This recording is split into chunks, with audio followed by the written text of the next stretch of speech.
আমি এখন এই মুহূর্তে যেটা সামনে দাঁড়িয়ে আছি সেটা হচ্ছে জগৎ বিখ্যাত মালয়েশিয়ার বিখ্যাত টুইন টাওয়ার।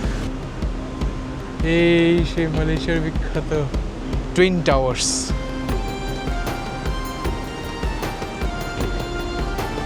ফাটাফাটি একটা অভিজ্ঞতা, সাংঘাতিক একটা এক্সপিরিয়েন্স। টুইন টাওয়ার দেখছি মালয়েশিয়ার, ওহ